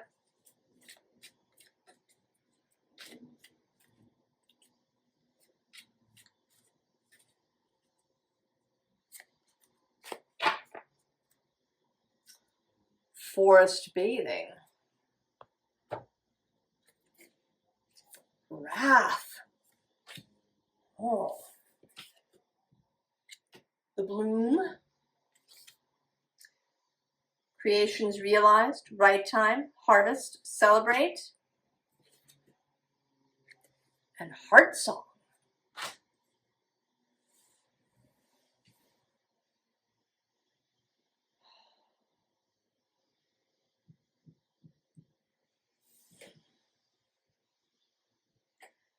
Pisces.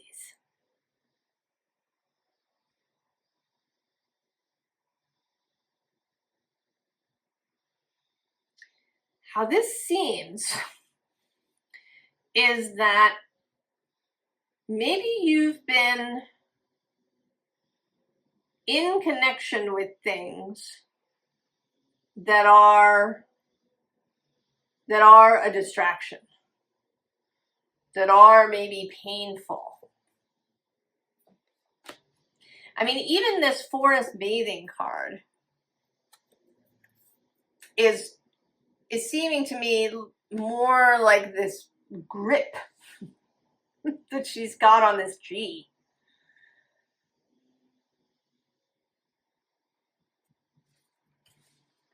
And here, actually, with this wallflower, this kind of,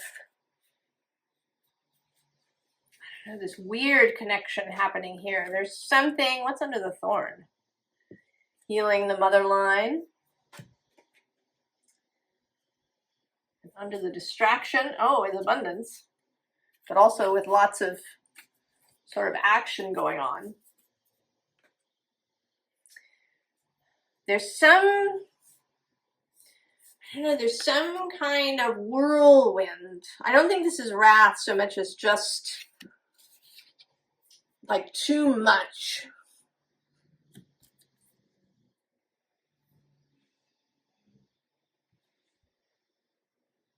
Maybe you've been allowing yourself to be drawn in lots of different directions.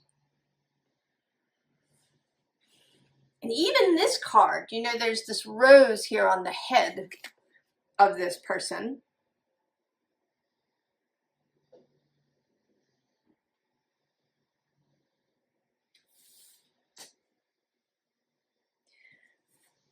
But then there's this heart song that's been wanting to come through. I sort of want to put it over here. I want to separate it from all of these things.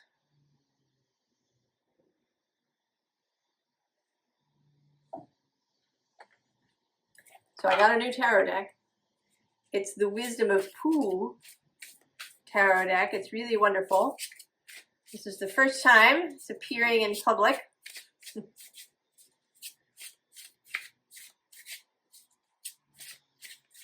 And that's sort of interesting.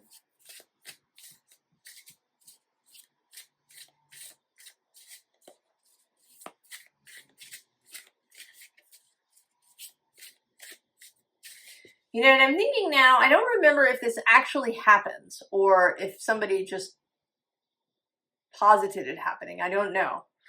This idea of Christopher Robin, you know, being sent off to school, and so he needs to tell Pooh and the others that he won't be able to play with them as much anymore.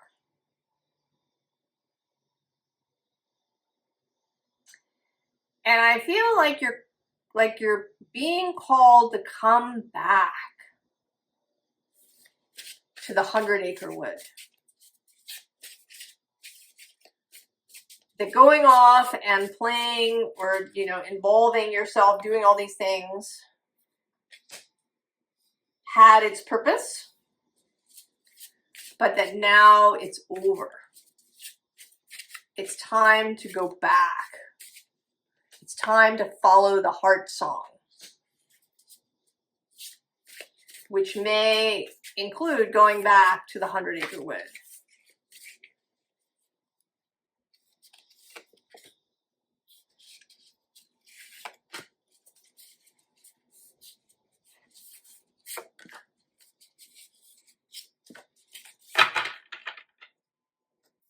Oh, yes, there's the devil on the underside. He's there in the tower on the other side. Pisces. And there you are, the High Priestess.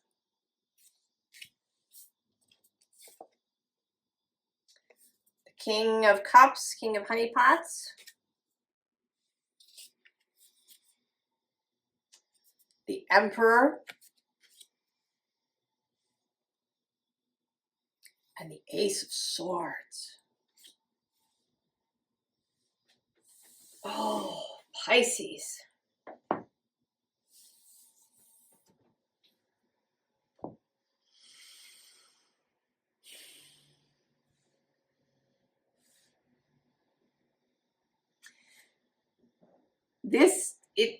It's time, Pisces. You've been off doing other things, you've learned things, you've gained some insights probably about your fellow human beings.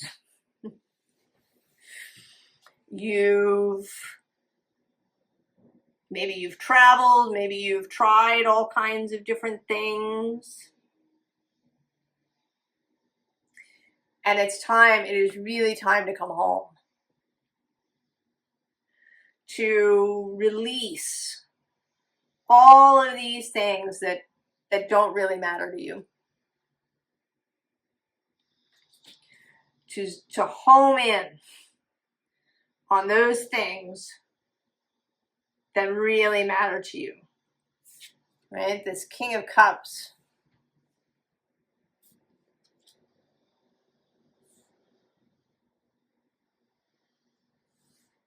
right? The Emperor, who's,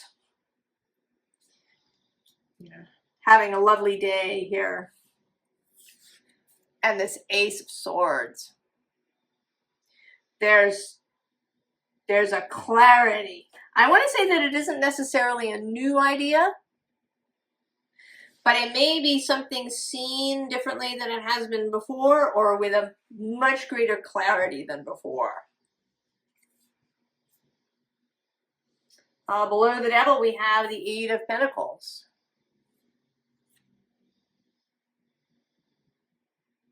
And this really sort of fun scene. They're actually chocolate pentacles in this deck, the Eight of Chocolate Pentacles. And then the Chariot. And also, actually, the King of Swords. And then an extra card in this deck, Pure Joy. And I'm going to go one more to the Seven of Pentacles. What was before is complete.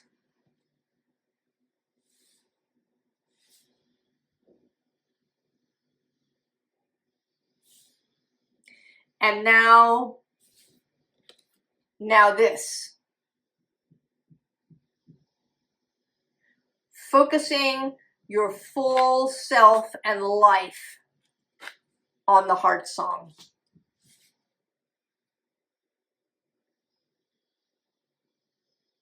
And that may be different for each person, what that heart song is. I don't want to assume that it's a business. It might not be. We have that tendency to default. You know, we talk about a job or a profession or a business, this part of the market. And that might not be what your heart song is about. And I don't know how that works.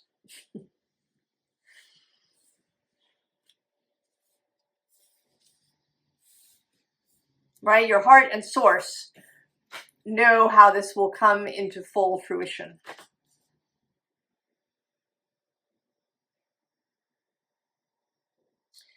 I feel like I want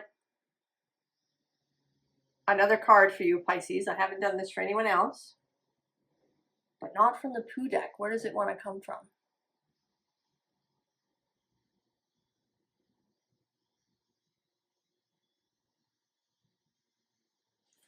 The Elemental Oracle. Intriguingly.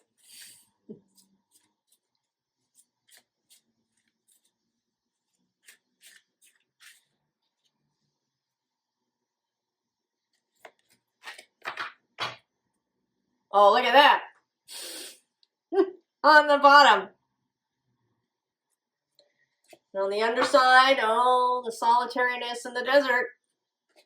And of course, this is not, you know, that you have to give up all your friendships or anything like that. It's really the solitariness is the centrality of the heart song. And then your card is the biome with connection. Interesting. So it may well be that this heart song has something to do with nature, with your connection. You know, with this forest bathing, maybe you've been trying too hard.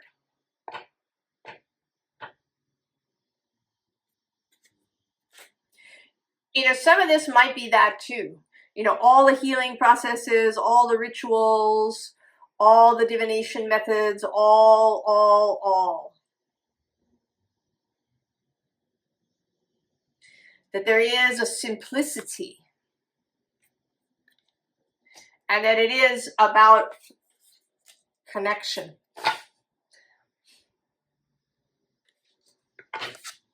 And we have the High Priestess. Connection to your guides, connection to whatever you speak to, Pisces. And that you don't need all the things.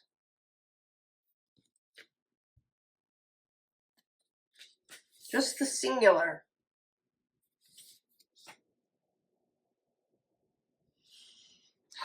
Pisces.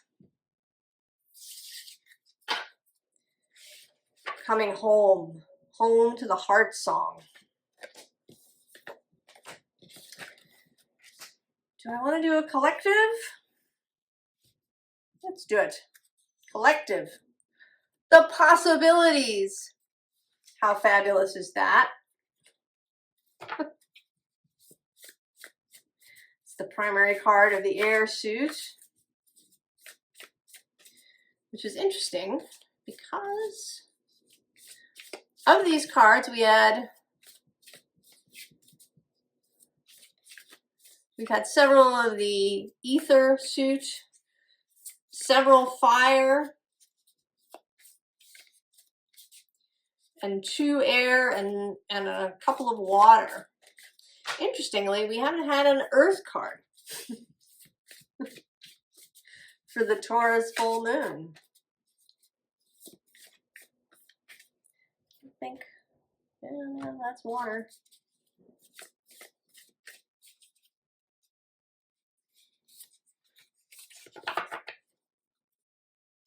Oh, grief on the bottom.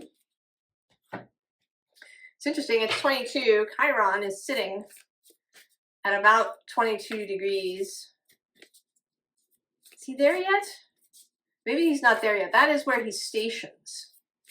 I think he's still at 24 degrees of Aries, but he stations direct at about 22 degrees of Aries. That's where he stops. Possibilities, perhaps, of healing. The Rose Garden. Innocence, forgiveness, be gentle with yourself. Frequent themes for us here on the channel.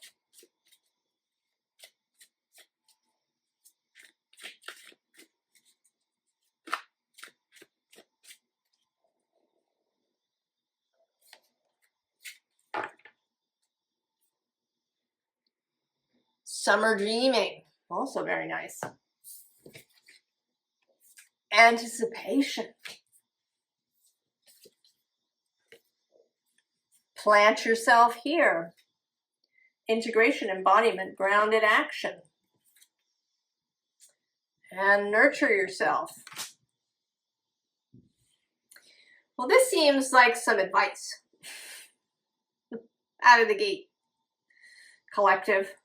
There's all these possibilities. We're filled with anticipation. Ground ourselves. Stand our ground where we want to be. Choose. Choose our possibility. Choose our ground. Choose to water ourselves.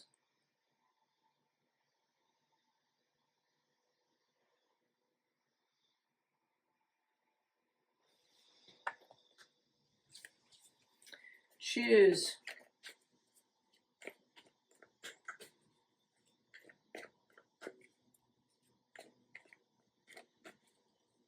And not in an aggressive way with this energy of summer dreaming and the rose garden.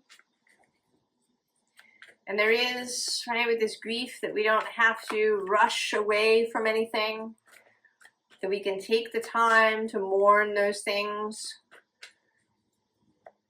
that we need to mourn.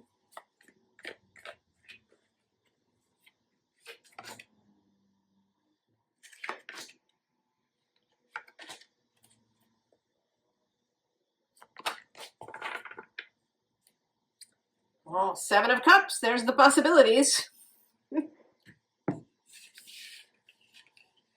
What's under the grief? Oh, see, gifts.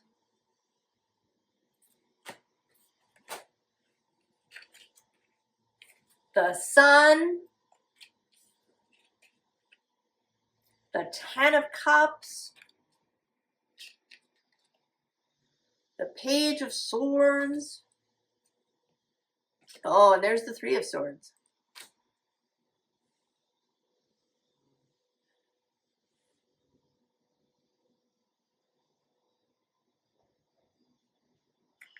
Who's under the 7 of Cups? Oh, the Emperor. Oh, and then we have the High Priestess.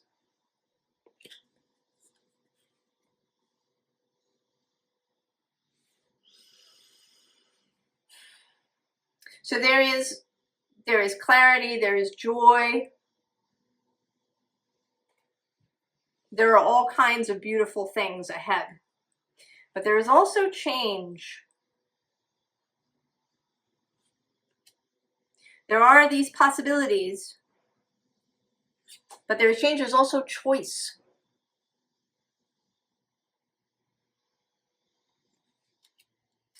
And when we choose, there are some things that we don't choose. Some things maybe that are lost. Or things that we release, move away from.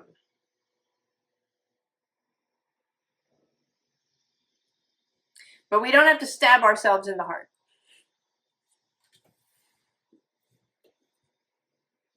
You know, the Three of Swords actually isn't really about grief as such. It's about grief overextended.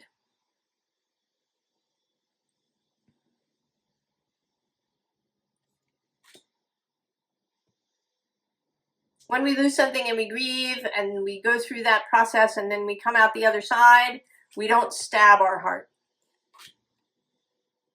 It's when we keep going back repeatedly.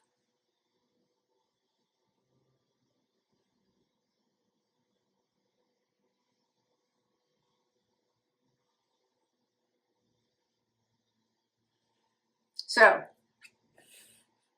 there are possibilities and we will be required to choose. But there is also so much clarity and joy and happiness and fulfillment for all of us that is available. There's so much beauty, so much that we can nurture. And what is required of us is devotion. Standing our ground, loving our ground, being here on this earth. Oh, collective. I hope you feel good. I hope you feel the anticipation of the possibilities. I wish you all the very, very best, and I will see you next time. So long.